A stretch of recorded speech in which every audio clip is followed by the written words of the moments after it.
Ahí empezó a compartir. Bueno, bárbaro. A ver.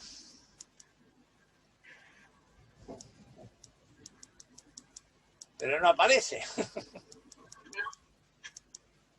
Bueno, qué problema.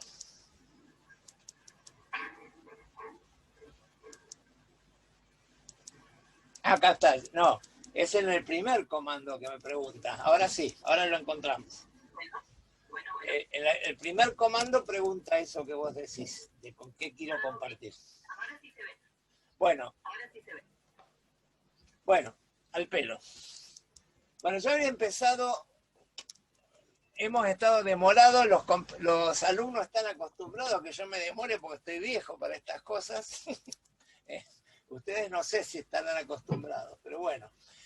Lástima que la única macana que no los puedo presentar, porque ustedes, les cuento que yo también tengo interés en que mis alumnos conozcan a Red Sanar, que la puedan conocer, ¿eh? Y me gustaría también aprovechar para contarles a ellos esta cuestión de qué es psicoeducación, porque esta palabra no hace mucho que haya tomado cierto prestigio, hará menos de 10 años que empezamos a hablar de psicoeducación, ¿no? Y bueno, voy a contar muy rápidamente esto. Y tuvo algo que ver con la psiquiatría, la psicoeducación. Porque, por ejemplo,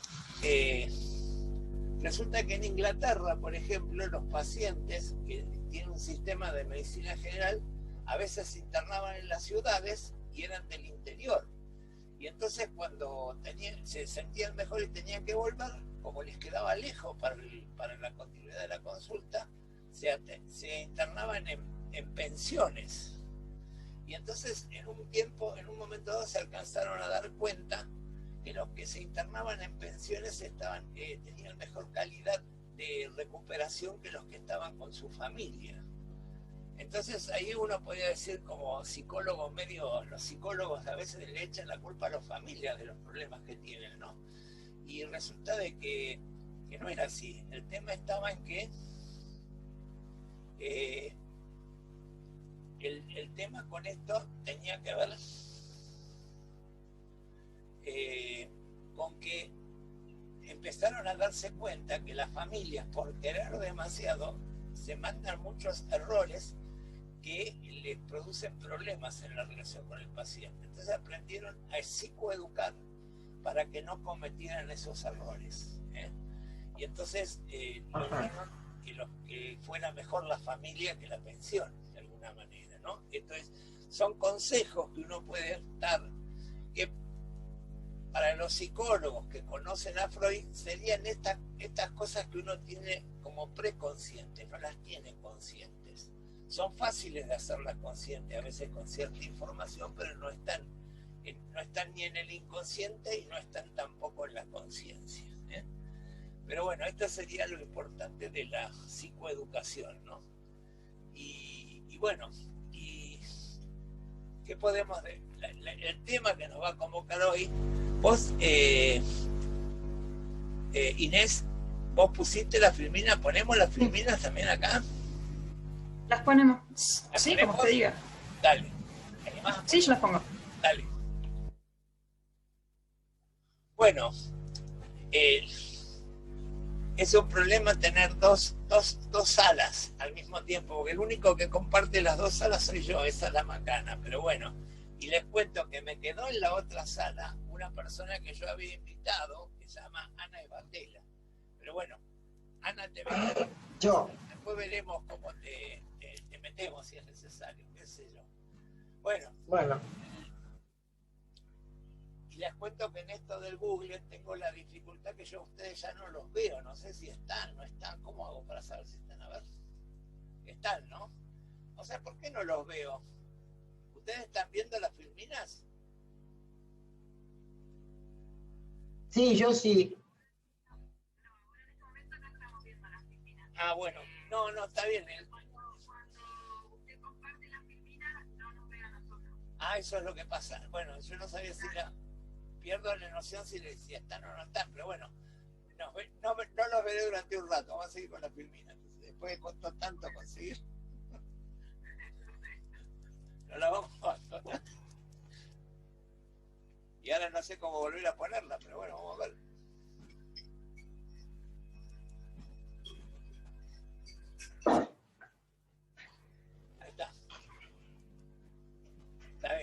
volvemos entonces a la Filmina. Ahí están presentando otra vez. O sea que ahí yo los veo a ustedes, aunque no vea la Filmina. Veo cómo hago para pasar de vez en cuando y ver lo que... Bueno, veremos lo que sale. No sé cómo es la historia. Bueno, el tema... ¿No se ve? No.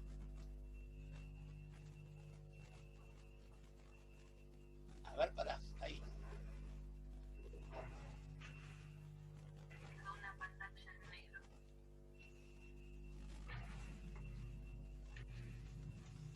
Sí, la macana que no...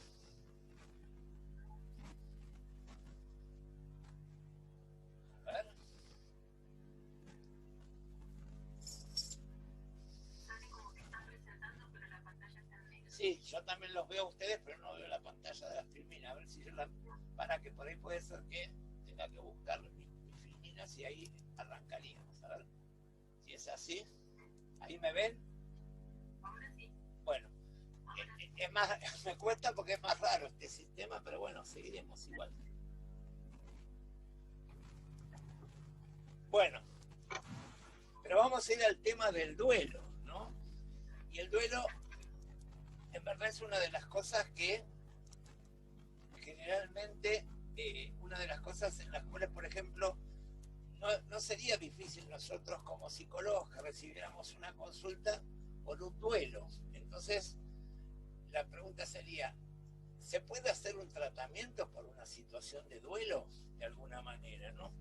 Y entonces, un psicólogo te debe decir, no es tratable el duelo. Lo que uno puede hacer con el duelo es acompañarlo, asesorar, y eventualmente, si el duelo se complica y se vuelve de alguna manera patológico, ahí sí tratar de actuar. Pero no es, el duelo de por sí no es patológico, ¿no?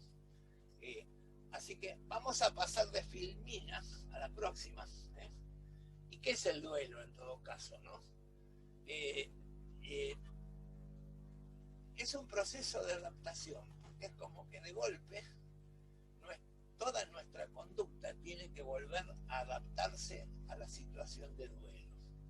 Y en este caso, podríamos decir, ya que tengo psicólogos de un lado, diríamos, sería adaptación en el sentido de Piaget, porque la inteligencia va a actuar, pero también van a actuar las emociones. Hay que adaptarse no solo con la cabeza, sino también con los afectos y con el corazón, ¿no? De alguna manera. Y estas cosas a veces no van totalmente juntas en el momento en que hacemos el duelo.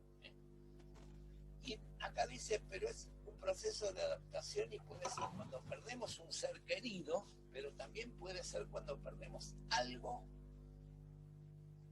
una cosa realmente o una relación, o sea, algo virtual. O sea, los duelos no son solamente cuando perdemos a alguien,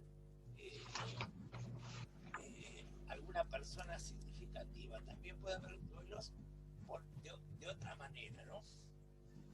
Por lógica que la primera imagen que nos viene del duelo, y la invito a Inés que pase, o te ayudo, la primera imagen del duelo es la pérdida de un ser querido, ¿no? La forma más impactante que pensamos el duelo es como un ser querido. Podemos decir que a veces los otros duelos, los duelos más virtuales, son más preconscientes o más inconscientes que los duelos de seres queridos. ¿Y por qué? Porque el duelo de un ser querido también tiene un componente social. Está esperado que a uno le duela la pérdida de un ser querido. Y a veces los duelos más virtuales, no existe la expectativa social de que nos duela, ¿no? Los psicólogos hemos desarrollado últimamente la cuestión de, por ejemplo, que en las familias, cuando llega un momento que se llama la etapa del nido vacío, porque hay un duelo que generalmente vive más la mujer cuando cuando ya los hijos están criados y ya se pierde esa función de crianza, de educar a los hijos. Entonces queda un vacío. Dicen que los hombres sufren más el duelo de la jubilación, porque aparentemente la identidad masculina está más ligada a la cuestión del trabajo que de la familia. pero no necesariamente la persona que está en ese duelo sabe que está en ese duelo. En cambio, si fallece un ser querido y yo estoy triste, sé que el duelo tiene que ver con el ser querido. Y pasamos a otra filmina, en el cual estoy diciendo lo mismo. Yo tengo esta macana como docente que me adelanto a la filmina. Al final todo termino diciendo en la próxima lo que estaba tratando de decirlo está en la filmina siguiente. Así que vamos a pasar otra más, Inés.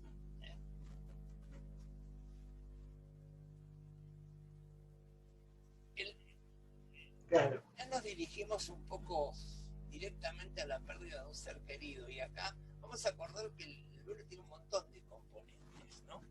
Pero casi seguro que cuando nosotros pensamos en esto de relaciones significativas, debemos decir que hay dos que son muy fuertes en nuestra sociedad, ¿no? Y uno de ellos tiene que ver con la pérdida de un hijo, por ejemplo, y el otro podría tener, por ejemplo, con la viudez, con perder la pareja de toda la vida.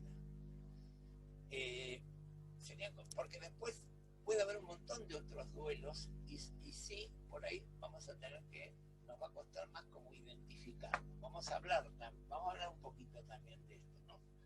Pero cuando uno tiene una pérdida muy importante, como podría ser, por ejemplo, la viudez, no voy a hablar, hasta puede haber síntomas físicos. El dolor no es solamente moral, es un dolor hasta físico, hay malestares en el organismo directamente. Y a veces hay veces que si están acompañando el dolor está bien, es una forma más del dolor, pero hay personas que por ahí tienen una tendencia a que no sufren tanto emotiva y psíquicamente el duelo, pero sí lo sufren con el cuerpo, y después vamos a ver que le vamos a llamar ese duelo enmascarado, porque lo enmascaramos dentro de un dolor físico. Y acá me apareció, no sé qué, un nuevo, pero bueno, no, lo cerré, no, me apareció un cuadro y lo cerré. Ustedes están viendo todo ahí, los de sanar, ¿no? Porque ven, no he podido poner pantalla completa a la filmina, pero bueno, no importa. Seguimos entonces. Bueno, el duelo es un proceso normal, Cuando una pérdida significativa de una persona significativa es un proceso que es normal.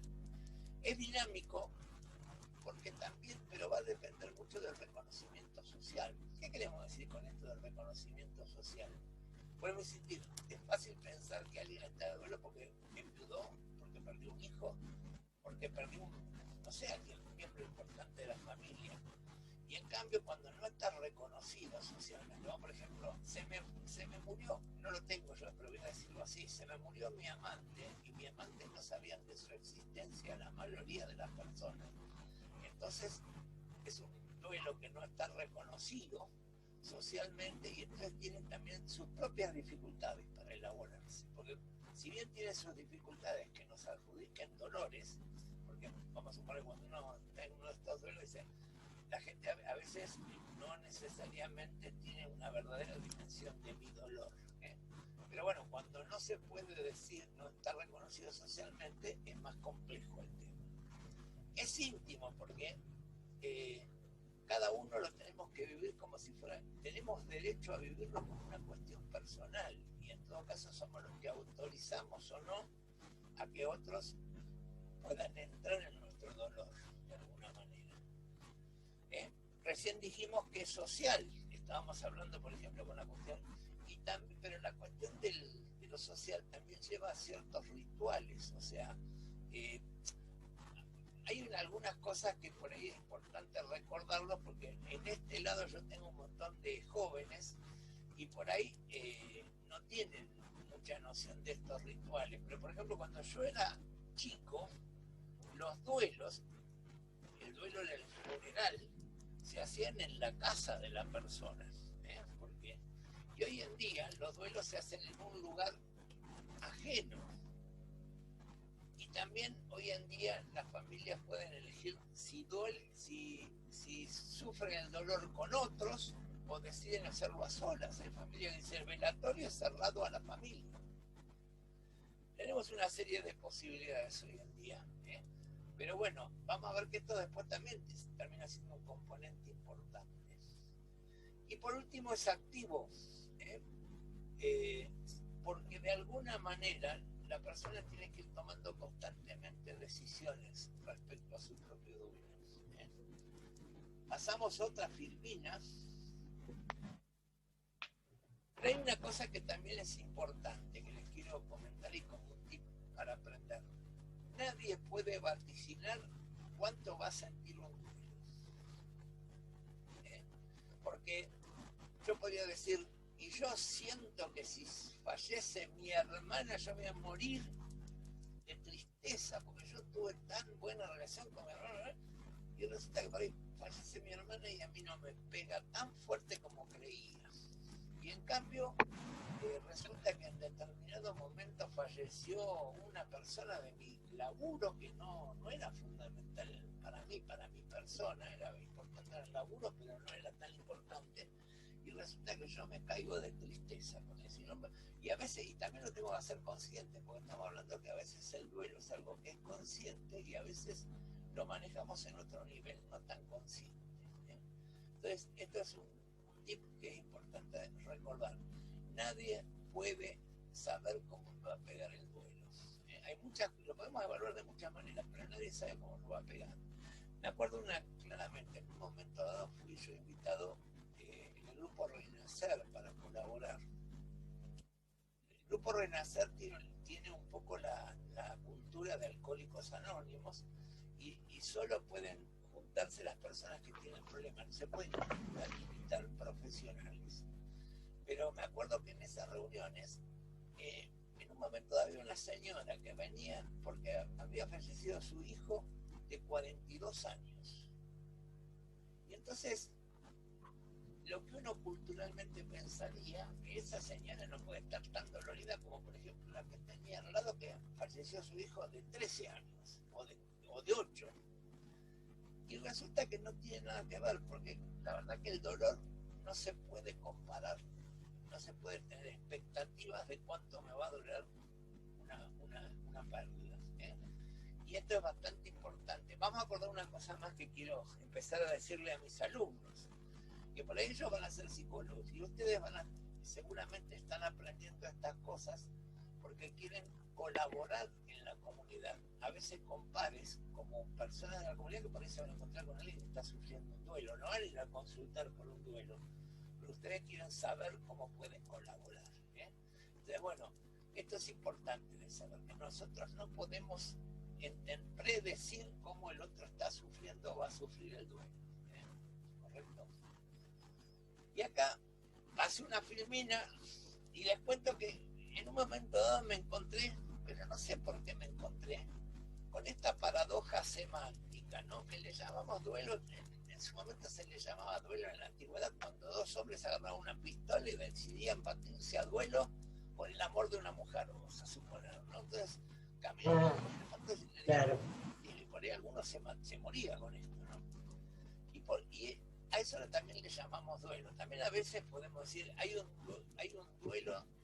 En el Fórmula 1 en este momento hay un duelo entre Mercedes-Benz y Ferrari. ¿Qué quiere decir? Que por más que haya muchos competidores, la gran competencia se da entre dos, y eso es un duelo. Porque el duelo es un combate, una batalla entre dos personas. Y también el duelo es dolor. ¿Y por qué esta cuestión semántica? Porque también cuando nosotros tenemos un duelo, existe una especie de duelo entre dos, entre el que está haciendo el duelo y el objeto que es el merecedor de este duelo. Entonces eso también lo tenemos que tratar de ir pensando, ¿eh? ¿Quién es el otro que está? ¿Quién está en el otro lado del duelo de esta persona con que estoy hablando? De alguna manera. ¿Correcto?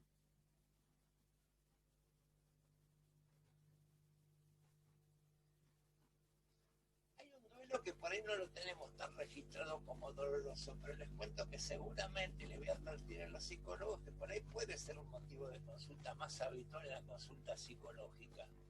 Y es... Profe, te interrumpo un segundo. Quería contarles a los que están en la reunión de Zoom que les voy a mutear, les voy a silenciar los micrófonos porque se está escuchando como un retumbe y no sé si al resto le pasa, pero se está dificultando un poco. Así que el que quiera hablar o participar, que se desbloquee su micrófono.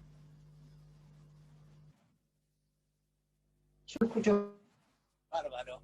Acá es un problema tener dos salas, pero bueno, les cuento que acá arreglamos un problema tecnológico en la otra sala. Y era que retumbaba el micrófono. O sea que el altavoz tomaba el micrófono. Bueno, a ver, resulta que yo no sé qué tomé, pero en este lado y se me salieron las filminas, ¿no? Estaba tratando de hablar de que bueno, vamos a suponer, hay una edad, yo ya llegué a una edad en la cual es más fácil que mis padres fallezcan. Es algo más esperable por la edad de mis padres que fallezcan. Pero ¿qué pasa muchas veces? Que a veces en este fallecimiento de uno de los padres o uno de los adultos, muchas veces se sufren o se establecen duelos patológicos, por ejemplo. Más fácil que se establezca un duelo patológico con uno de los padres que a veces vuelve a existir con otras personas. ¿Por qué puede pasar esto, no? Bueno, pero este es un motivo que puede ser bastante de consulta. Y en este cuento que yo pasé una filmina, por la duda de lo que estoy hablando, tiene que ver con la filmina. Pasé una filmina más. Ahí. Sí, la otra pasé, o sea que yo me pasé una, después voy a volver. Pero bueno, estaba hablando. Pará, vamos a la anterior, Inés, poné la anterior. Ahí, quédate ahí vos, Inés. No, quédate en la que estaba recién. Bueno, recién hablamos un poco de esto, que un duelo esperado es la pérdida de una madre por su hijo. Es un duelo de alguna manera que en nuestra sociedad hoy en día le da una terrible importancia. Pero, ¿por qué es tan importante este duelo hoy en día? Porque la ciencia nos ha creado un poco la idea, la falsa idea que los niños no se mueren. Es cierto que hoy en día los niños se mueren mucho menos que lo que se morían hace 50 años. Mi mamá tenía 2 hermanos fallecidos, quiere decir que mi abuela tenía 2 hijos perdidos. Y resulta, pero hoy en día este duelo sería mucho más doloroso. Y también vamos a reconocer una cosa, que lo viven distintos los hombres y las mujeres, porque la mujer tiene el famoso tema de la carga cultural de lo que implica la maternidad. Y entonces a veces condenan a la mujer con una máxima que es: una verdadera madre no puede olvidar nunca la pérdida de un hijo. Pero esto después veremos que también hay que trabajarlo de alguna manera. Pasa a la próxima, Inés. Y bueno, recién habíamos hablado de esta pérdida. Después, si es necesario, cuando haya preguntas lo recharlamos. Pero, por ejemplo, el mandato no es tan fuerte con el padre. Aunque también uno puede conocer al revés, personas que realmente no, los padres que no se han recuperado nunca de la muerte de un hijo, pero el mandato cultural hace que sea más fuerte este mandato para la mujer. Y también la pérdida del cónyuge. Ahora, una de las cosas importantes de la pérdida del cónyuge es que, bueno, estas cosas pueden haber cambiado. ¿Por qué? Porque hoy cambió por ejemplo, hoy en día los jóvenes no se casan. Entonces, la idea se sufrirá tanto la viudez como cuando de mi generación, que la gente se casaba y permanecía muchos años con la misma persona. Entonces, será más fuerte, era más fuerte antes la cuestión de la viudez, o lo va a ser igual hoy en día. Estas son dudas que uno... Pero vamos a acordar también, y acá viene bien para una comparación, ¿no?, que nos permite el matrimonio, y es que está la viudez y está el divorcio, y ambos son duelos, pero se viven totalmente distintos, por decirlo de alguna manera. lo mismo la forma en que se vive el divorcio que lo que se vive la viudez. Y recién yo ya pasé de Filmina, Inés, y estaba tratando de hablar la muerte de mi mamá o de mi papá, ya siendo adultos. Se supone que la tendría que aceptar mejor. Pero resulta que por ahí puede ser muchas veces uno de los duelos patológicos. Y acá puede tener bastante importancia lo siguiente, ¿no? Que es la ambivalencia afectiva que yo puedo tener con el objeto que falta, que se pierde. Porque si yo tengo la ambivalencia, quiere decir, son esas personas que yo las quería y tenía bronca al mismo tiempo. Las quería y les tenía bronca al mismo tiempo. ¿Y cuál es el problema de esto? Que la muerte no me permite sentir la bronca, no me permite hacer hincapié en la bronca. Más bien me dice, no, la muerte tapa todo y ya lo tenés que querer. Y resulta que entonces me cuesta más aceptar el duelo de alguien con que tuve dificultades que de las personas con las cuales las cosas quedaron bien y se resolvieron algún problema. Esto es sumamente importante para los psicólogos, pero también para ustedes, porque a veces pueden también trabajar con personas que están con una enfermedad terminal. O sea, esta cuestión del duelo anticipado es cuando hay una enfermedad terminal, porque es la única ocasión en que uno tiene una idea o una cierta certeza que se va a morir en un cierto tiempo. Y esto hace que los que están al lado hagan un duelo anticipado, de alguna manera. Pero cuando estas enfermedades son asistidas, la gente que asiste, una de las cosas que trata de resolver son estos conflictos de la familia que no les permitieron, que se dejaron para lo último, y entonces es bueno resolverlos antes de que se tenga que ir, se vaya, porque deja duelos muy patológicos o conflictivos cuando uno no hace estas cosas con las familias que están con una enfermedad.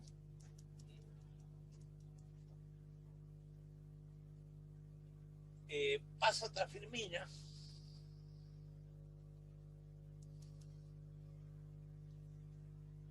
Vuelvo a insistir que lo social también crea expectativas sobre el duelo y es más fácil que lo hagamos sobre la pérdida de un ser querido. Hay otras que no son tan visibles. Y vuelvo al ejemplo de, se casó estuvo bárbara hasta el casamiento de su última hija, pero después se desplomó. Ahora es un ánima, tal María. O si no, de Ramón decimos, uy, cuando se jubiló se vino a pique. Y estos son duelos más bien de relaciones, por decirlo de alguna manera, ¿no? Sí. No se están viendo las Filminas. No sé, se dejaron ver. Te cuento que perdí la noción. Es la macana de... A ver, ¿se dejaron de ver? No sé si tendrán un tiempo, porque yo las seguí viendo igual. Pero volvemos a probar. La macana sería bárbaro si nos dejara un pedacito, ¿no? A ver, vamos a hacer una cosa, voy a probar una cosa. A ver.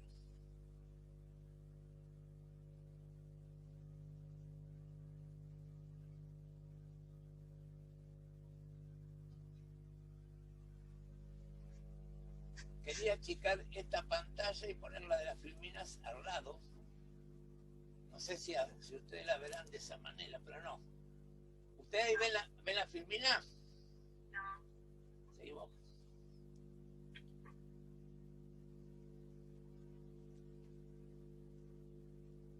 En este momento vemos su imagen. A mí me ven. Uy, qué malo, ¿no? Con todo lo que hay que ver en este mundo, verme a mí todavía. ¿Qué paga? Y les cuento que yo tengo un problema más serio, que perdí el ratón. Así que la compu.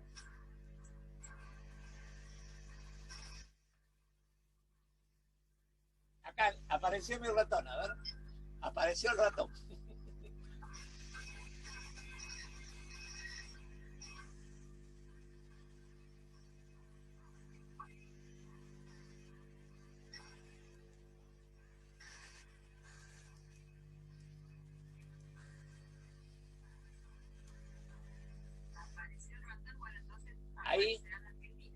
ahí apareció.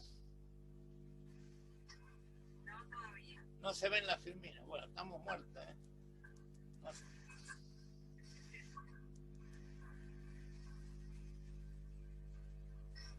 A ver, vamos a volver.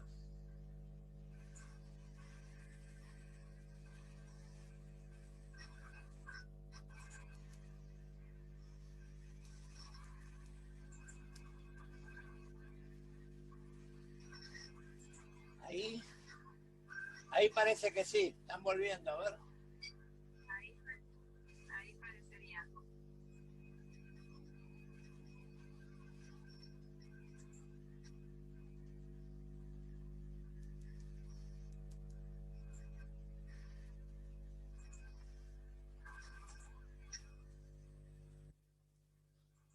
Bueno, la próxima vez no me mando la quijotada esta, los invito a todas al Zoom mío, porque no lo sé manejar esto.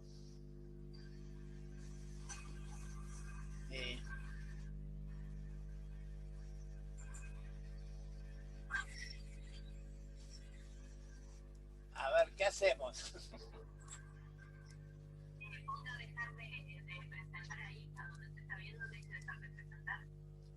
Sí, y vos. De nuevo con presentación. A ver si volvemos. De los 3 puntitos. A ver, voy a probar poniendo toda mi pantalla, a ver si con esto. Bien. Si con eso puedo. Y si no, después nos manda la Argentina y la subimos al Bueno.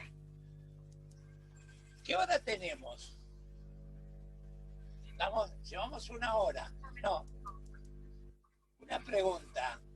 ¿Es muy loco si los invito a que se pasen al Zoom o les contaría? Por ahí no pueden enganchar. Y hay gente que por ahí no tiene la plataforma. Pero no es necesario. Con el enlace se entra por un navegador como entré yo con este. Igual de todas maneras se estaba entendiendo perfecto la charla. Bueno, se arriesgan a seguir sin filminas.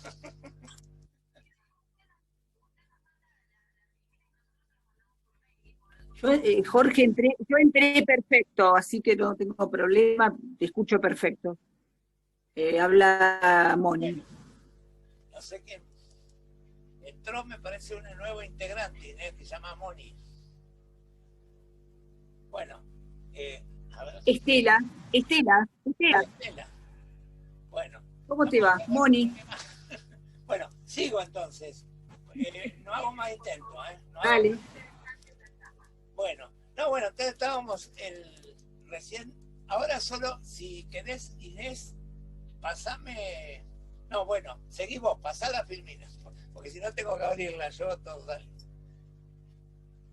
Por suerte me queda en la otra pantalla que tengo las filminas, porque mi charla está un poco ligada a las filminas. Bueno, entonces estamos diciendo que el duelo normal es el poder asumir, elaborar el impacto de la pérdida y adaptarse a la nueva situación, ¿no? Pasando otra más. Lo mismo, existirían etapas, se dicen, del duelo, de alguna manera. Yo por ahí les voy a contar una cosa. No sé cuánto tiempo más vamos a tener, entonces por ahí voy a restringir, vamos a tener, entonces por ahí voy a restringir, por ahí restringo un poco las filminas. Dale, pásame, Inés, un poquito. Recién yo decía que pasa otra, dale. ¿Cuánto puede durar un duelo? Y sí, depende, ¿no? Pero por ahí un duelo puede durar entre 1 año a 3 años, de alguna manera, Pasar la filmina. Me voy a apurar y por ahí sería importante que podamos charlar el tema, También podríamos decir de que una de las cosas que tiene el afrontar un duelo, que como toda crisis, a veces nosotros cuando trabajamos con personas nos damos cuenta, por ejemplo, yo he trabajado con gente que tiene un trastorno de ansiedad y si bien se sufre mucho, dice, para mí me cambió mi forma de ver la vida. Y también un duelo cambia la forma de ver la vida también, ¿no? Es un proceso doloroso, traumático, pero puede a veces uno sale dándole rasgos positivos a la vida para el futuro. ¿Correcto? Pasá, Filmina, Inés. Quería llegar... Uno podría decir, y acá, que también el duelo puede tener género. Recién les mencioné como la experiencia que yo tenía con Renacer, la mujer afronta distinto el duelo que el hombre. Pero esto lo podemos decir en forma muy especialmente del duelo por un hijo. Les cuento una cosa, que Renacer en un momento dado tenía como dos grupos en paralelo. Uno era Renacer, que era de padres que habían perdido un hijo, y tenía otro grupo que se llamaba Vida. Y ese grupo era para otras relaciones de pérdida. Y factiblemente una de las que más consultaban en ese grupo era justamente la viudez, o sea, la persona que perdió a su pareja, ¿no? Pero bueno, son por ahí, no es fácil que uno esté socialmente aceptado, que uno sufra tanto las pérdidas de otros seres. Y esto es importante, la cuestión de lo social y de la expectativa de lo social, de cuánto dolor se puede sentir por una pérdida, ¿no? Pero bueno, la cuestión está en lo siguiente. Los hombres tienen un duelo distinto. Por ejemplo, si bien puede afectarle su nivel de energía y sentir más que depresiones, estoy desganado,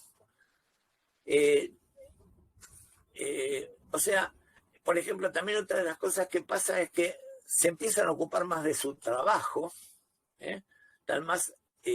gastan más energía, o sea, se abocan más al trabajo. El hombre es más fácil que exprese el enfado o la bronca que uno siente con la pérdida, ¿no? Parece raro esto, pero de alguna manera uno de los estadios o de la fase del duelo es la bronca. Una bronca que uno tiene con el ser que falta, aunque se haya fallecido, porque los chicos que no tienen la cuestión cognitiva, justamente lo que sienten es bronca con el ser que los abandonó. Y nosotros tenemos algo de chicos y entonces también tenemos enfado con el que se murió porque nos dejó. ¿Correcto? Entonces una de las etapas que pasamos es el enfado. Y el hombre es más fácil que tenga enfado que la mujer, en algún sentido, ¿no? En vez de quedar, si bien está desganado, está más activo que nunca, tiende... no es de compartir los sentimientos. Esta famosa crítica que deben de tener todas las damas con el marido porque no habla y no expresa sus sentimientos, el duelo no lo facilita, lo exagera un poco más. Está más callado que nunca este hombre. Y es más fácil que exprese el duelo al principio y no con el paso del tiempo. ¿Está? De alguna manera. Pasamos de Filmina, Inés, y en cambio la mujer expresa más fácilmente su dolor, busca ayuda fuera del núcleo familiar, trata de charlar con las amigas y charlar con las personas que la escuchen el tema. Expresa más la emoción que pensamientos sobre la cuestión de la pérdida. Reducen la actividad laboral y física, no necesariamente la aumentan. Expresan el dolor como tristeza. El hombre, también me olvidé de decir que el hombre, por ahí más que expresar tristeza, puede tener problemas físicos. Esto que decíamos lo enmascara. Y necesitan más hablar de su pérdida. Buscan... la mujer busca su cama como un lugar más de protección, más de protegerse de su vulnerabilidad. Y acabo de decir algo que no sé dónde lo habré sacado, pero dice que también tiene menos apetito sexual. No dijimos nada con respecto al hombre y no lo sé tampoco qué pasa en ese tema. Pero se supone que la mujer con el duelo va a tener menos apetito sexual. No sé los hombres qué pasarán en estos tiempos, que ya no pero antes el hombre no tenía que llorar y bueno, y aparentemente nunca se tenía que olvidar del sexo, y hoy en día no sé qué pasará con los hombres modernos.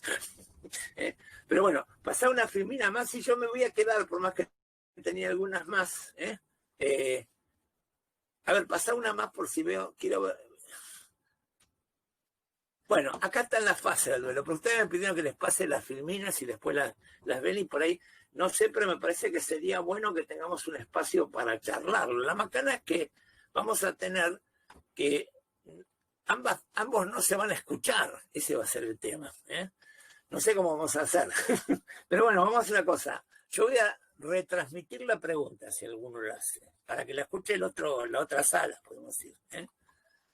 No sé si van a poder dar grandes opiniones hoy en día ustedes, pero bueno, vamos a ver, después buscamos un espacio también. Primero, pregunta de sala Google. A ver, ¿alguna pregunta? ¿Hay distintas etapas? ¿El duelo se divide en etapas? El duelo se divide en etapas. La primera es la negación, la segunda la protesta y la ira, después la tristeza, después viene un poco la aceptación intelectual. ¿Por qué intelectual? Porque vamos a acordar una cosa. Nosotros aceptamos con la cabeza antes de que aceptar con el corazón, ¿no? Podemos decir, y por ahí a mezclar cosas que estaban en otras Firminas, pero como no va a haber más Firminas, lo digo ahora. Uno puede decir, ¿qué me pasa? ¿Me estaré volviendo loco? Porque ya llevo 6 meses del duelo y estoy peor que el primer día. Y entonces, ¿qué es lo que está pasando? Podríamos decir, ¿no? Y entonces lo que pasa es que generalmente uno aceptó con la cabeza, o sea, racionalmente la falta, pero lo que le falta es que todos los días se está esperando que se abra una puerta y no se abre. O está esperando que llegue un momento, puse la mesa para uno solo, no sé, tendría que haberla puesta para 2, o para 3, o para no sé cuántos, ¿no?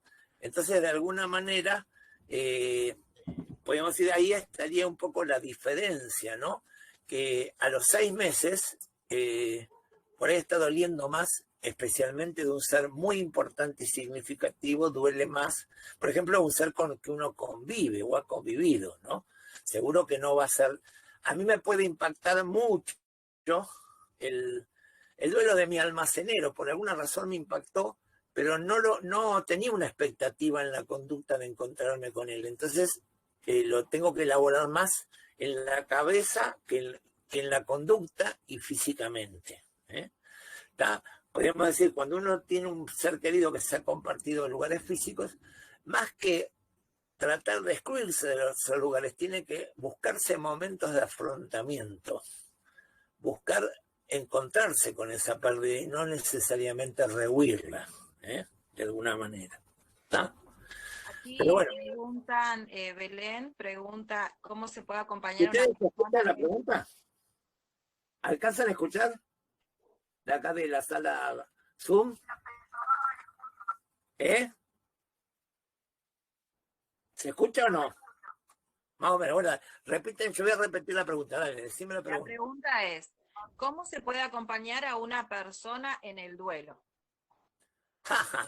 La pregunta es, ¿cómo se puede acompañar a una persona en el duelo? Bueno, a ver, una regla de todo acompañamiento es que no ponerse, que justamente que no hay reglas, que uno lo que más tiene que estar es tratando de escuchar más que de decir lo que tiene que hacer. Yo me encanta, en un momento dado pensé una metáfora, ¿no? Que les voy a contar que es un contexto totalmente distinto, ¿no? Y es, ¿cómo haces para contestarle las dudas sexuales a tu hijo de 5 o 6 años? O de 7. Entonces yo digo, ¿cuál es la regla? Y justamente no tratar de uno elegir el momento para hablar. El que elige el momento es él.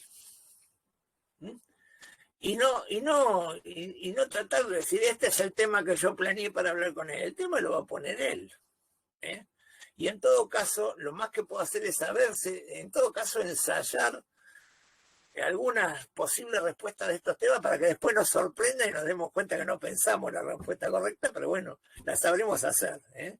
Y yo creo que en esto, en el duelo también habría algo de esto, porque no es uno el que dispone los tiempos, el que dispone los tiempos es la persona que está de duelo.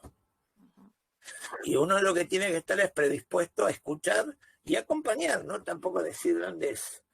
Por ahí tengo en la otra sala, por ahí gente que por ahí va a tener un poco más de responsabilidad, pero yo a Sanar le planteo esto, ¿no? Que uno no puede imponer la agenda, dirían, ¿no? Tiene que esperar que el otro imponga la agenda, ¿no? Pero creo que a grandes rasgos también el psicólogo tiene una tarea en tal sentido que es más o menos similar, es más bien acompañar y disolver, vuelvo a insistir, ¿no? Que hay veces que hay cosas que son como preconscientes y entonces el psicólogo asesorando puede ayudar. Por ejemplo, esto, ¿cuál es lo que le preocupa a la persona que a los 6 meses está más dolorida que antes? Porque también uno de los problemas que tiene es, me estaré volviendo loco o voy a estar mucho peor. Si ahora llevo 6 meses y estoy peor que antes, cuando llegue a los 2 años me pego un tiro. Entonces, eso tiene más dolor psíquico que el duelo mismo, ¿eh? Entonces, bueno, esa sería la cuestión, a veces cuando uno puede asesorar adecuadamente sobre el duelo. Claro. Bueno, otra consulta es... Hagamos una cosa, una cosita, no hay problema. Le voy a pedir de la otra sala que haga una pregunta y después volvemos a la próxima pregunta de esta, porque vos ya la tenés clara, la tenés anotada. No, ¿alguna pregunta de este lado? Dale, no te veo, Jeremías, creo que sos. Dale. No importa, no te voy a buscar, dale. Bueno, dale, te busco. Pero dale, haz la pregunta. Con lo que decía del duelo y género, lo último que mencionó sobre el apetito sexual, es lo que más me llamó la atención. ¿Por qué se hace esa diferencia entre hombre y mujer? O sea, ¿por qué, bueno, la lógica de la pérdida del apetito sexual de la mujer la entiendo, pero ¿por qué la del hombre no? Bueno, te cuento que lo voy a traducir, lo voy a hacer un complejo. Me pregunta con esta característica del hombre de que pierde la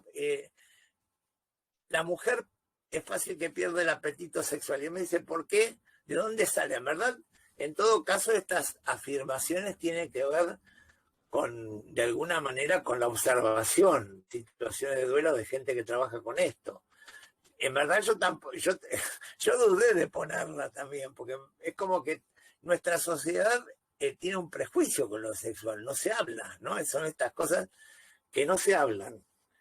Pero también podríamos decir que, vamos a acordar una cosa grave sobre el duelo sería que haya alguno que sienta que está prohibido hablar sobre el tema.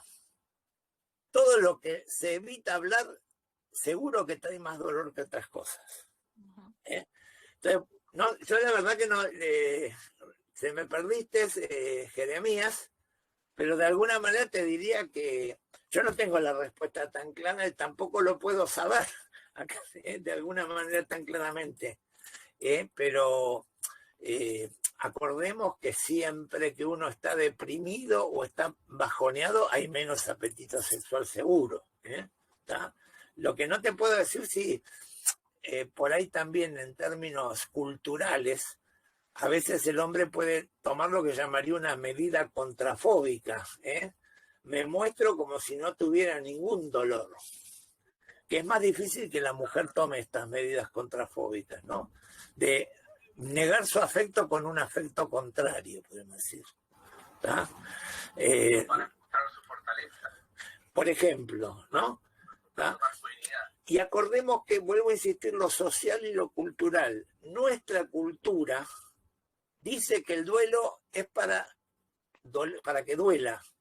Hay otras culturas que tienen ritos más bien o de comer o de expresar alegría o de buscar situaciones de alegría en común. Nosotros lamentablemente tenemos la macana que por ahí en los velorios es donde escuchas más chistes. pero no está permitido reírse en un velorio. Tenés un conflicto cultural en el sentido con respecto al duelo en nuestra cultura. Hay otras culturas que dicen, los norteamericanos se dedican a comer. Lo que hace la familia del fallecido es preparar mucha comida para poder compartir comida. Los griegos bailan. ¿Está? Y romperán platos. Esto lo digo de oídas porque no conozco tanto griego, pero bueno, las películas cuentan estas cosas, ¿no? Pero hay culturas que enfrentan la muerte de otra manera. No es un paso tan negativo, es un paso de la vida. Y también, de alguna manera, se trata que como es relativamente también, se trata de que el otro llegue bien a ese lugar. Y por eso se hace una fiesta, de alguna manera. Por eso digo que lo cultural es bastante importante en todas estas cosas, ¿no? Bueno, la consulta de una Sí, participante. una pregunta del otro lado, enseguida volvemos a dale. Sí.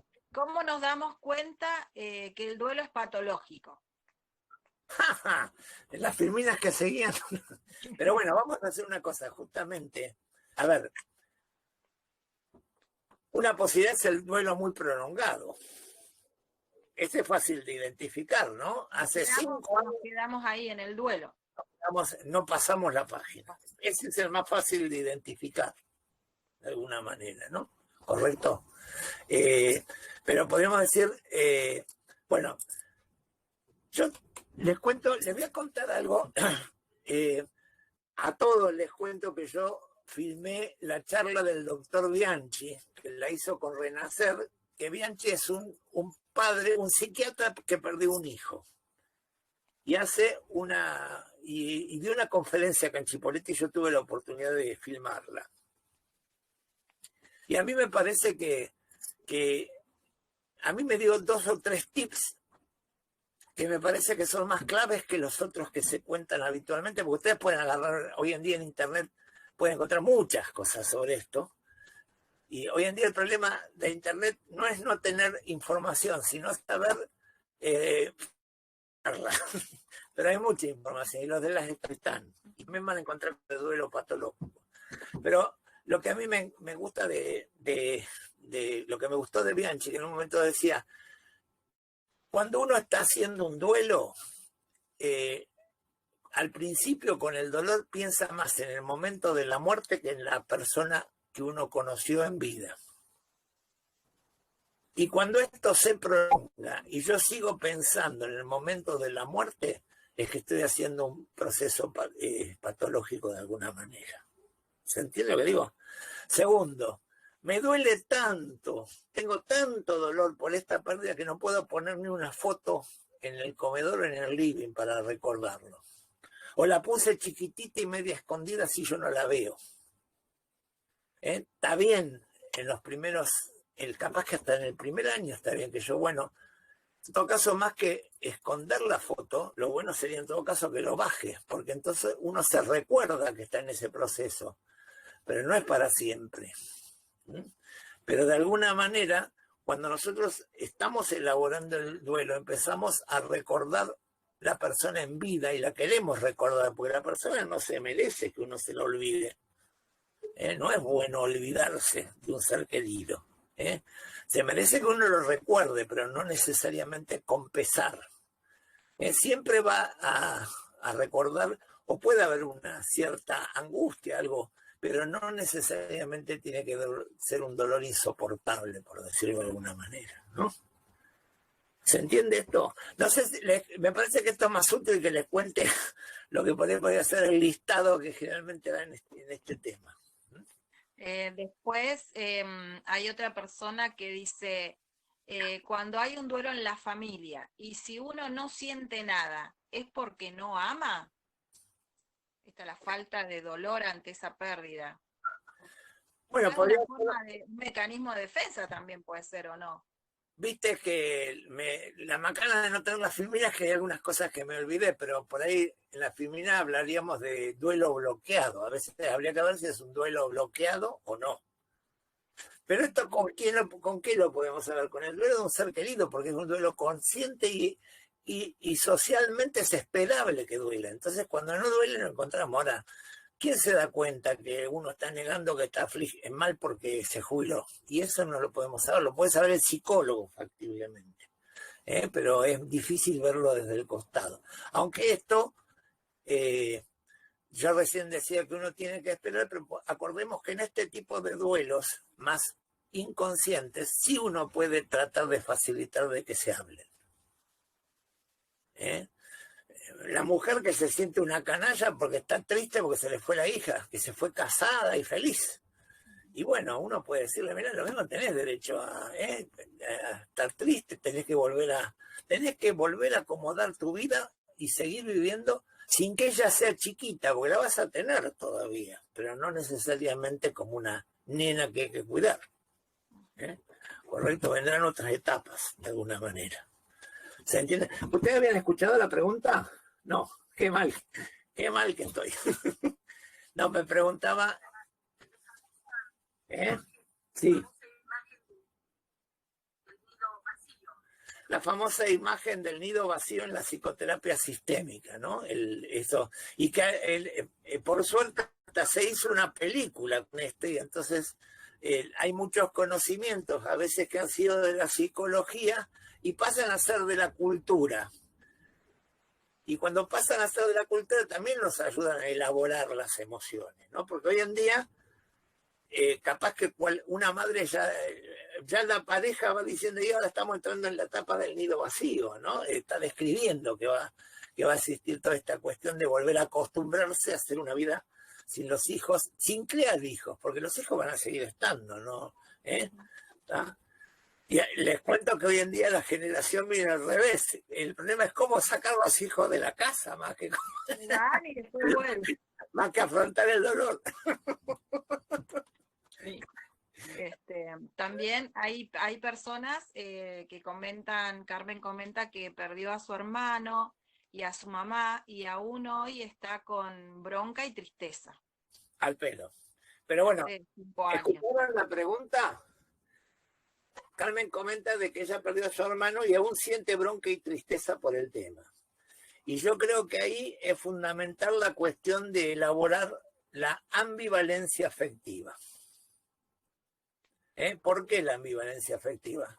Yo les cuento que a la otra sala que tengo psicólogo les suelo decir que un problema que tenemos en nuestra facultad es que enseñamos mucho sobre la relación del hijo con los padres y no con los hermanos. Pero entonces yo creo que los hermanos son figuras muy claves en la vida de las personas, porque uno generalmente con los hermanos o es competitivo y medio cruel. No hay posibilidad. ¿Y de qué depende esto? Depende de la cantidad, de la presencia que tuvieron los padres en la vida de los hijos. Si los padres estaban demasiado presentes, por ejemplo, la mamá no trabajaba y los cuidaba, entonces era una guerra campal a ver quién le llamaba más la atención a la mamá y a quién querían más. Si la mamá trabajaba y tenía que dejarlo algunas horas extras, los mayores tenían que hacerse cargo de los menores y entonces eran solidarios. Y si alguno en la escuela tocaba a uno, seguro que el mayor después iba a tratar de esperarlo a la salida al que le hizo daño. Porque la cuestión... Bueno, pero es más fácil que...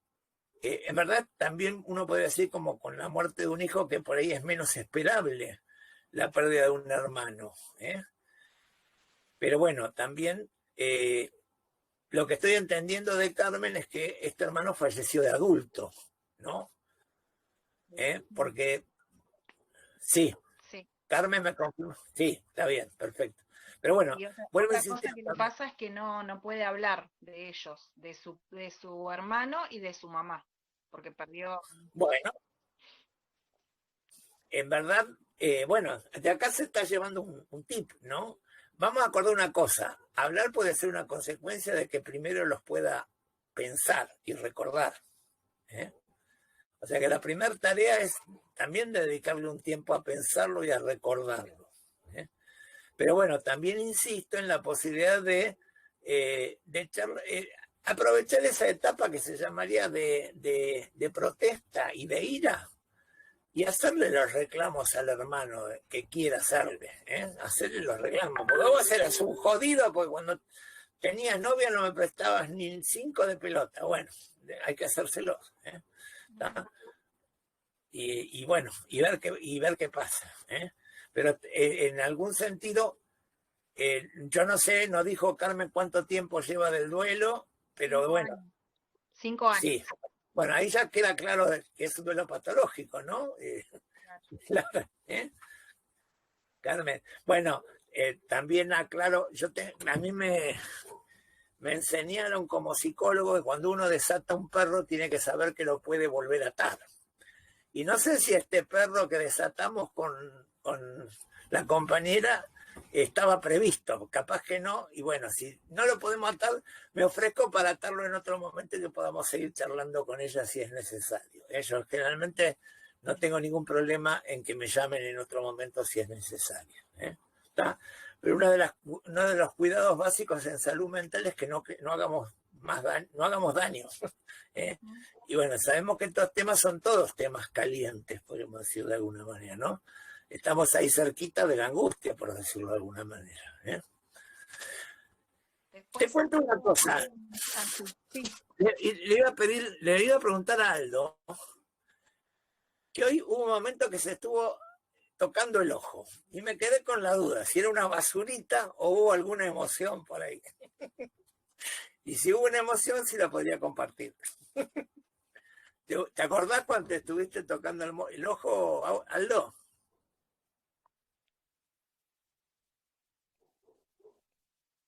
No sé, yo no lo vi, así que no lo puedo ver. Era una basurita, En ese- no. Era una basurita. Bueno, está bien. Ahí está, vamos, perfecto. Qué suerte. No, bueno, ustedes dicen, yo he sido un psicólogo de grupos, entonces más que escuchar veo.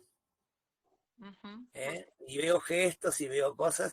Tengo algunas personas en este grupo y en esta sala que están medio oscuras, entonces se salvan que la vea demasiado, pero bueno, cuando puedo veo. Bueno. Por aquí pregunta Norma, ¿cuáles son las características de que la persona en duelo ya sanó ese dolor profundo? Dice. Bueno, ¿Cómo sabemos cuándo sanamos? ¿Cuándo sanó el duelo? Sería la pregunta que me hacen de este lado. Le digo a la sala Zoom. Sí. Podríamos decir de que un poco está en la misma cosa, ¿no? Cuando podemos recordar a la persona en vida. Recordar las cosas que le gustaban, las cosas que compartíamos, las cosas que nos disgustaban. Porque también había, de seguro que no hay ninguna relación que del otro no haya algo que me choque de vez en cuando. ¿Está? Así que bueno, entonces ese es un indicador. Y segundo, el hecho de tener cosas que me recuerdan. Estamos en un momento difícil cultural, porque creo que no debe haber habido ningún momento en la historia que tengamos tantas fotos de las personas. Pero por ahí tenemos demasiadas, pero no necesariamente tenemos algunas que las tengamos más presentes que las otras. No sé si se entiende, o sea, esa imagen que yo daba de la filmina puesta, de la foto puesta en un portarretrato en algún lado del living, cada vez es menos habitual, ¿no? Entonces, bueno, son cambios culturales que no sabemos cómo nos van a impactar en el futuro, ¿no? De alguna manera, ¿no? Pero tenemos muchísimas fotos, pero son fotos que realmente las sacamos para no verlas de nuevo. Las sacamos por las dudas. Claro. Aquí comentan una historia que me llama la atención, así que te la voy a leer como está escrita. Mi mamá perdió a su primer hijo en un accidente doméstico. Cada 28 de enero, cuando era el cumpleaños de su niño, estaba deprimida todo el día.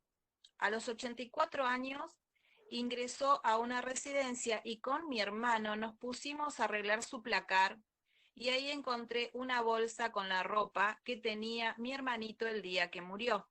Incluso tenía sangre seca. Lo tenía guardado hacía 60 años. me hizo sentir que el duelo puede durar incluso una vida. Les cuento en la sala Zoom que la historia la voy a resumir un poquitito, pero de alguna manera una persona que le falleció un hermano siendo chico y la mamá no mostraba muchos signos de duelo, hasta que cuando falleció le encontré una bolsa con la ropita del hermano guardada en algún placar. Y bueno, esto por ahí tiene que ver con lo que estábamos diciendo, que hace 60 años la muerte de un hijo no era tan anormal como sería hoy en día. La ciencia nos hace creer que los chicos no se mueren. Y es cierto que se mueren mucho menos que en otras épocas, ¿eh? Pero no es que hayan cambiado, han cambiado como las condiciones culturales también de ese duelo, ¿no? A nosotros le podemos encontrar explicaciones, porque no es la naturaleza dice que yo me tengo que morir antes que él. Todo eso está bárbaro, pero son explicaciones de esta cuestión de que, vuelvo a insistir, que la ciencia nos hace creer que ya los chicos no se mueren. Vamos a acordar una cosa, uno de los mayores éxitos que tiene la ciencia es que ya no hay muerte materna cuando hay un parto. Ahora, vamos a pasar muchos más años a que cuando haya un parto, además de otras cosas, miedo al dolor, qué sé yo, también connote el miedo a la muerte, porque en alguna oportunidad los partos, entre otras cosas, podían producir la muerte materna, ¿eh? Entonces, estas cosas en la cultura tardan mucho más en cambiar que lo que cambian en la realidad. ¿Se entiende lo que digo? ¿Ah? Bueno, ahí preguntan cuál es la película del nido vacío, pero la quieren ver. No, les voy a proponer una cosa, más que la del nido vacío. En verdad, te cuento que la vi, pero no te sabría dar los datos. Pero se llama El nido vacío. Pero bueno, de cualquier manera, sí les recomiendo a ambos que hay una serie que se llama Afterlife.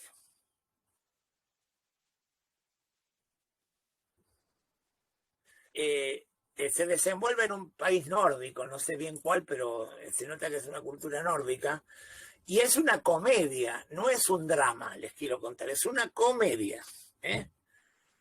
Pero el hecho de que la serie esté más dirigida a la risa no quiere decir que no nos permita pensar muchas de estas cosas del duelo, porque quiere decir la vida después de la vida, podemos decir, ¿no? Después de la vida, ¿eh?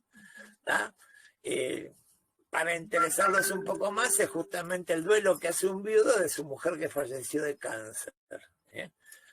Y que de alguna manera se va dando cuenta, bueno, de cosas que también es cierto. Nosotros a veces hay cosas que por ahí nos damos cuenta después que el otro falta, ¿no? ¿Cuántas veces nos pasa estas cosas que no valoraba tanto mi situación hasta que la perdí?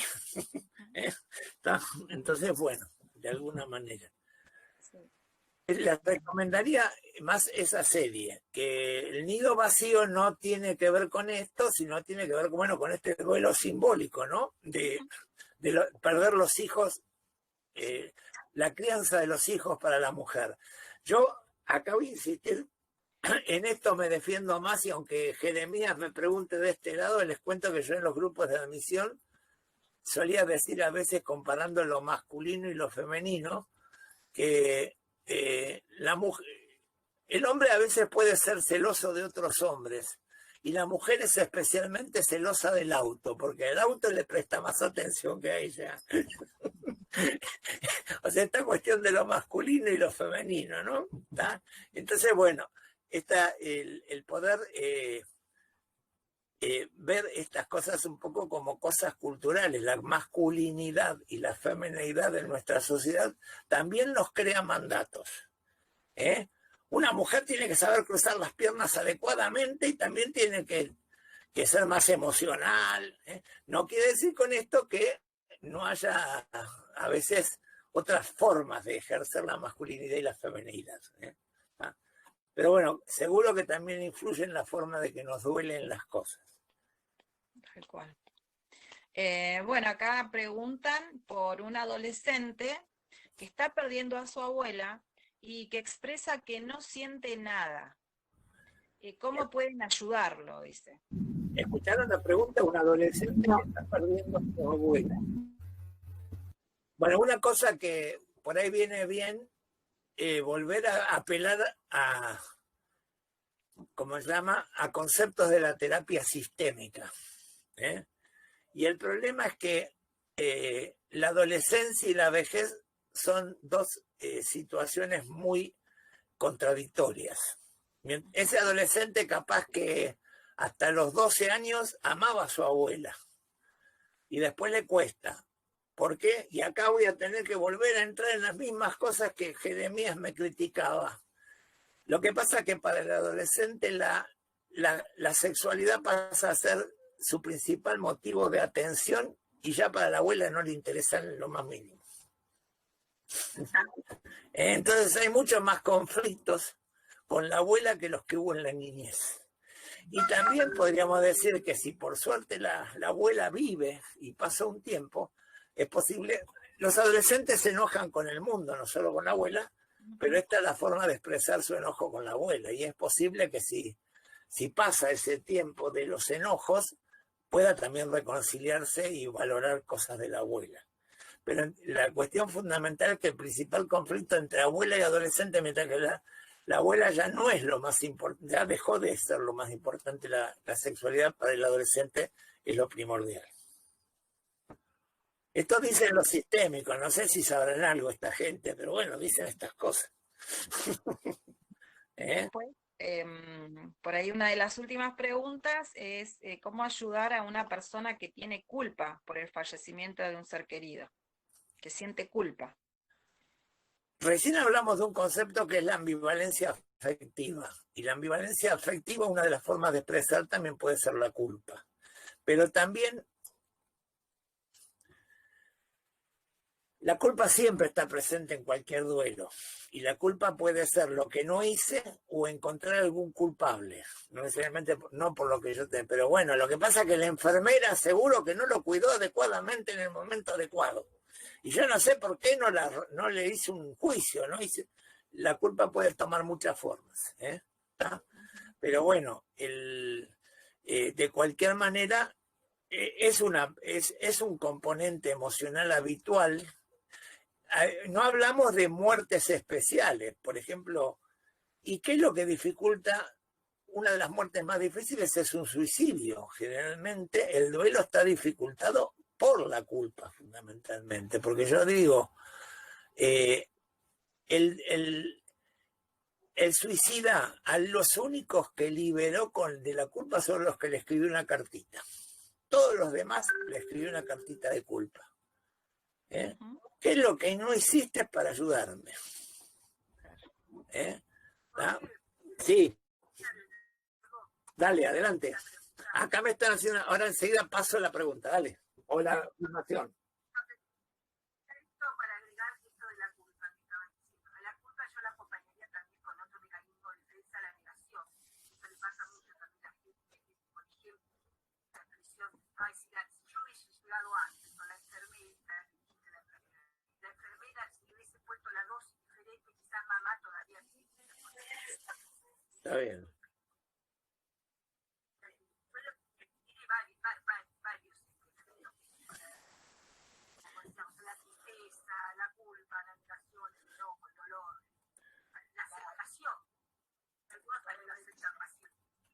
Recién me recordaban de un mecanismo. Ah, bueno, estaba tratando de pasar.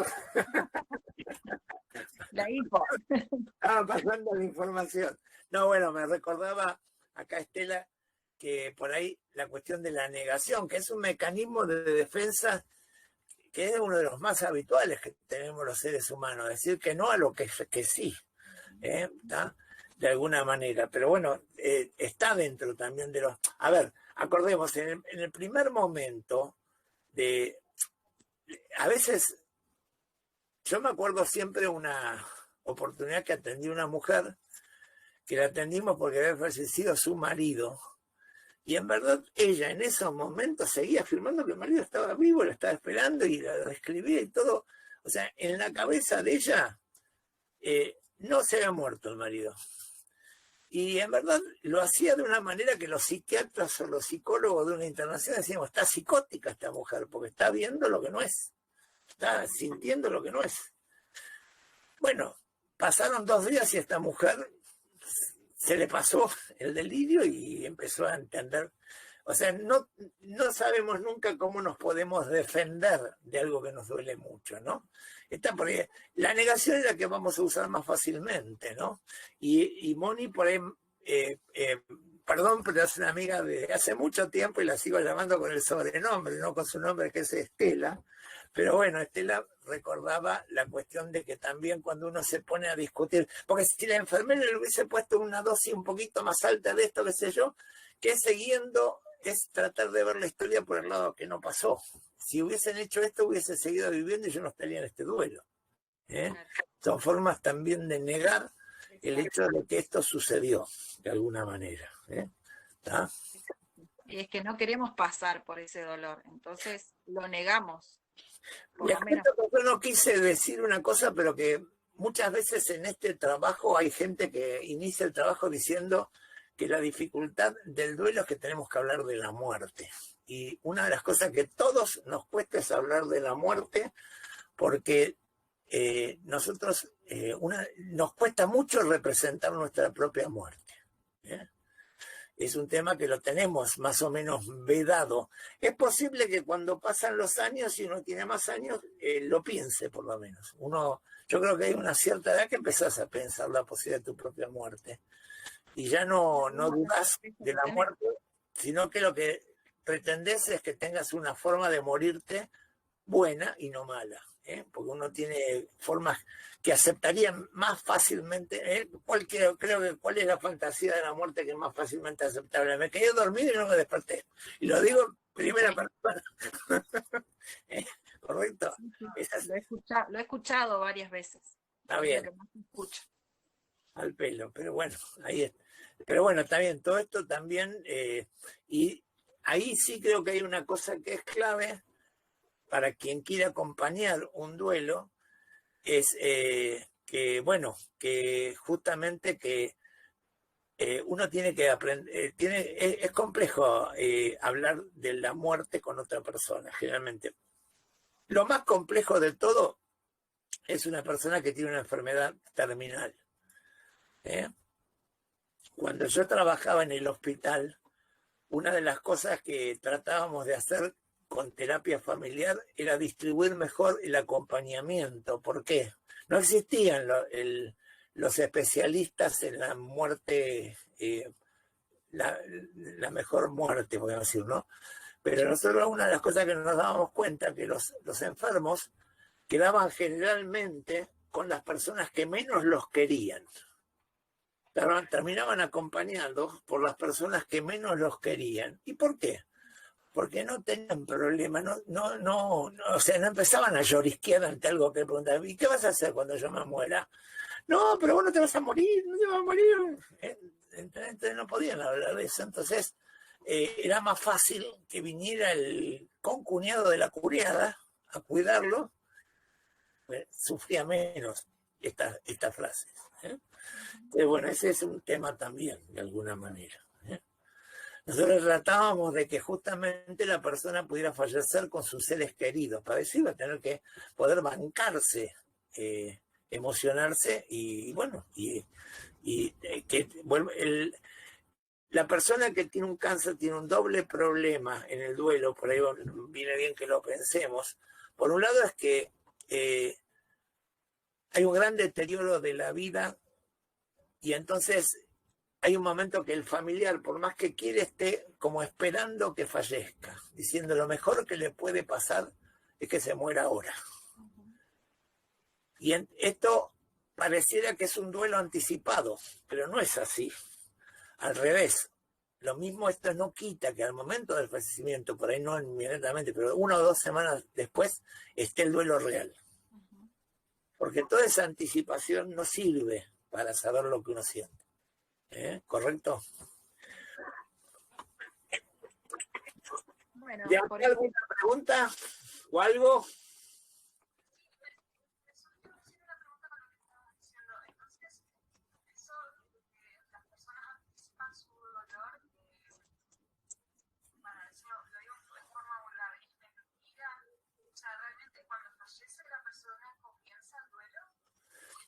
Me pregunta si es real esto en el cáncer de que la persona lo mismo, esto de anticiparlo, ¿no?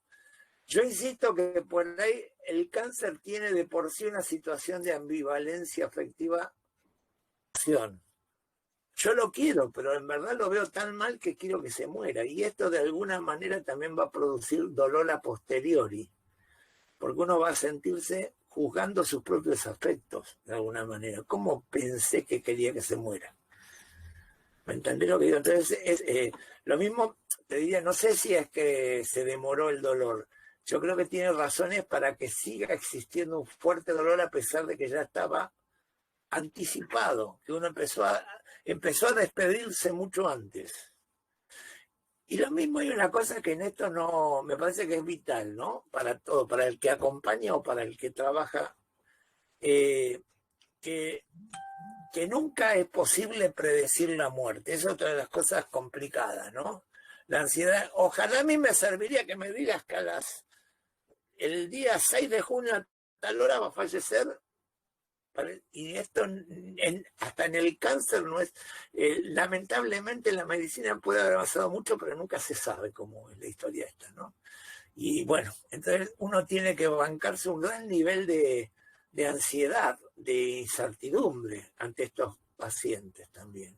Y esto incrementa esta cuestión y yo quiero que en un momento dado saber a qué me tengo que atener en mi vida para el futuro, ¿no? De alguna manera. No sé si te contesté, pero te cuento que hay algunas cosas que yo también puedo hacer agua. No sé si por ahí le eludí la pregunta. Está más o menos respondido. Yo también me angustio con la muerte, te digo. Así que... A ver.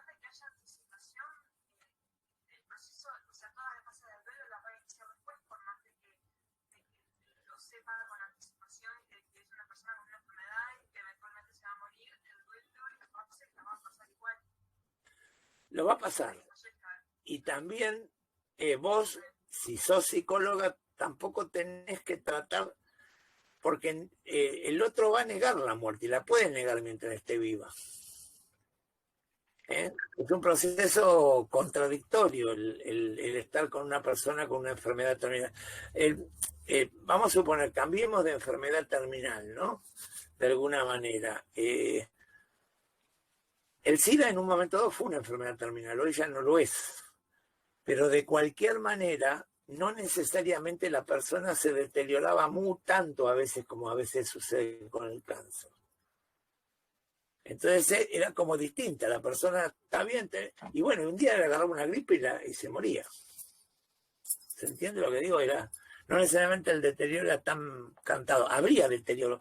No, yo la verdad que no lo puedo decir porque ahí cambiando, hoy en día ya uno no se muere de SIDA si hace tratamiento tan fácilmente, ¿no? Se puede, pero bueno, no sé qué otra enfermedad podríamos comparar de alguna manera, para poder, por ahí uno sigue pensando en el cáncer, y el cáncer además ya no es el cáncer, hay cánceres, hay distintos cánceres, hay muchos cánceres que no se van a morir tampoco. Bueno, me parece que ya estoy diciendo... De acá, por este lado, bueno, recién entra una preguntita, ya no quedaba. Ahora, sí, dale. Es larga. Mi bisabuela murió un jueves 2 de julio, mi abuelo murió un jueves 2 de julio, mi papá vino a Cipolletti el jueves 2 de julio del 92, hizo una reflexión muy linda de su vida y esa noche hubo una ACV, tuvo una ACV, entró en coma ese mismo día, pero murió el 4, cuando llegó su mamá. Como uniendo, ¿no? Que da la casualidad que fallecen el 2 de julio, jueves 2 de julio, y el papá termina falleciendo un 4 julio, cuando llega su madre, o sea que ya ahí como que veo, ¿no? Que se cambió la fecha. Le traduzco al otro grupo, están contándome de una persona que dice que por varias razones predominaban las cosas del 2 de julio, falleció en varias personas un 2 de julio, y bueno, supuestamente estaba la expectativa respecto, creo, con su mamá, y al final de todo otro pariente que falleció en vez de eso el 4 y tenía que ver con que fue el día que llegó una persona importante para ella.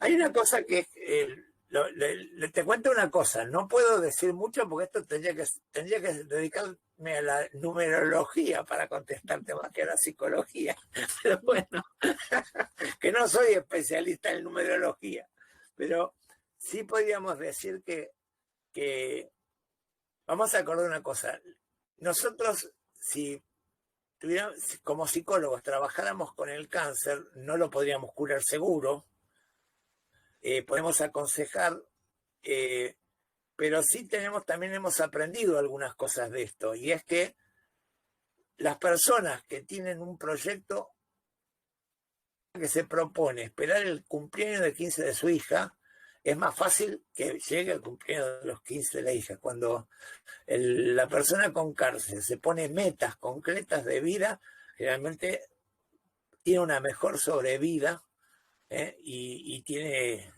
o sea, es parte de su calidad de sobrevida con el cáncer, el tener metas. Yo quiero llegar a tal momento. Y esto debe influir también en otras enfermedades, seguramente, ¿no? ¿Correcto? Que parece que nosotros la motivación sigue siendo importante para que vivamos o no. ¿Correcto?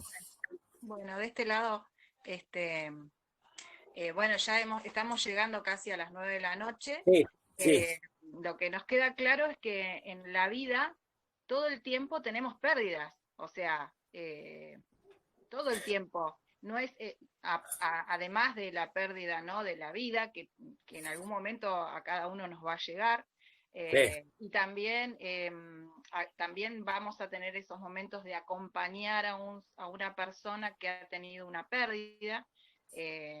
Bueno, es algo real, estamos vivos, y lo que tenemos de seguridad es que también vamos a partir. Sí. Así que Está bien. ver cómo vamos superando estos duelos, y bueno, algunos de una manera, otros de otra. Hay miles de formas, cada persona. Una cosita que me acabo de acordar últimamente, no la tenía en la filmina, no es por eso que me olvidé, pero es que también los duelos se encadenan. A veces un duelo se evoca con el siguiente duelo y capaz que con un poco más de dolor. No sé si se entiende, ¿no? Entonces esto también, en estos trabajos internos de elaborar los duelos, también está en poder tratar de discriminarlos. Tengo una persona que conozco que en su momento falleció su tía, que era muy querida, al poco tiempo falleció su madre, y al poco tiempo se le murió la perra. Y el mayor dolor de todos los por la perra. Y bueno, suerte fue eso porque la familia le compró una perra similar y un poco llenó el hueco, cosa que no se hubiese podido comprar una mamá o una tía, ¿no? ¿Tá? Pero quiere decir que a veces, que no olvidemos en esto del trabajo con los duelos. Vos recién estabas diciendo, también te diría, la macana que tenemos las personas grandes, que ya se nos empiezan a morir más gente conocida que a las personas jóvenes. Y vamos a tener que tener una actitud muy especial para cuidarnos de los duelos. Pero bueno, dentro de eso tienes la muerte como una cuestión natural. Es más fácil que la aceptemos las personas grandes que los jóvenes, de alguna manera. Yo tuve una especie de cáncer a los 30 años y te puedo asegurar que no me cuadraba para nada la posibilidad de morirme. Y hoy en día ya, bueno, no es tan trágico. Es otra cosa. Bueno, y bueno, acá que por no último... te me quiera matar. Bueno. Acá por último, Nancy menciona que el año pasado, un 8 de junio, perdió a su hermano. Y a la semana nació el nieto, que hoy tiene un añito. Entonces, como quedó ahí ese trunco, ese duelo, ¿no? Porque tenés el dolor de la pérdida y tenés la alegría del nacimiento, ¿no? Entonces... Y en verdad, quedó ahí. En verdad, en esto, hoy me hice una pregunta que por ahí no la terminé de contestar bien, porque la contesté desde los tips, pero de alguna manera sería que también en esto de estar mejor o de curarse tiene que ver que uno inclusive pueda generar una nueva relación, no solamente apegándose. No necesariamente la viuda tiene que buscarse un novio, pero si no, por ejemplo, amigos. O sea, porque por ahí, por muchas razones, yo tenía muchas dificultades. De hecho, sucede mucho esto, ¿no? Hablando de lo femenino, lo masculino, las mujeres generalmente tienden a juntarse más con amigas y buscar nuevas amigas a cierta edad, ante los duelos. No sé, los hombres, la macana de los hombres que no pueden ir a jugar al fútbol a esa edad, a cierta edad va.